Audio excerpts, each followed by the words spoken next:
In today's video, I'm going to teach you how to use ChatGPT on Safari 2026 full guide. By the end, you'll know exactly how to get set up in Safari, what's changed with OpenAI's models, how the free plan works, and when it might make sense to upgrade. First, a quick update on models because this affects what you'll see in the interface. OpenAI has refreshed its lineup, and some well-known options like GPT-4, GPT-4o, and GPT 4.1 have been retired from the ChatGPT interface. If you come across older tutorials showing tricks to unlock those models, you can safely ignore them now.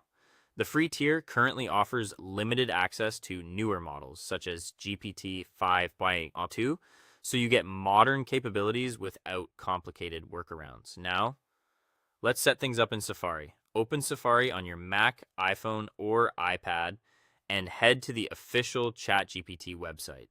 Sign in if you already have an account or create a free one in just a minute. There's no bypass or hack required. Once you're logged in, you can start chatting right away on the free plan.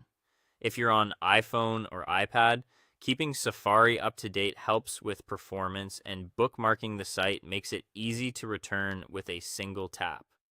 Using ChatGPT for free comes with limits designed to keep the service fast and fair for everyone. You'll have a certain number of messages available within a rolling time window. If you reach that cap, you'll see a notice. Just wait for the window to reset and you can continue for free. Depending on current capacity, you may also see access to extra features like GPTs and select advanced tools. Availability can vary, so think of those as helpful bonuses when they appear. Choosing between free and paid comes down to how often and how intensively you use ChatGPT. The free tier is excellent for writing, brainstorming, learning, and everyday problem solving at no cost.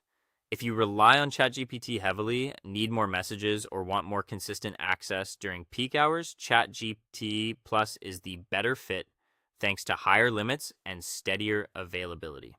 A few best practices to keep things smooth and secure.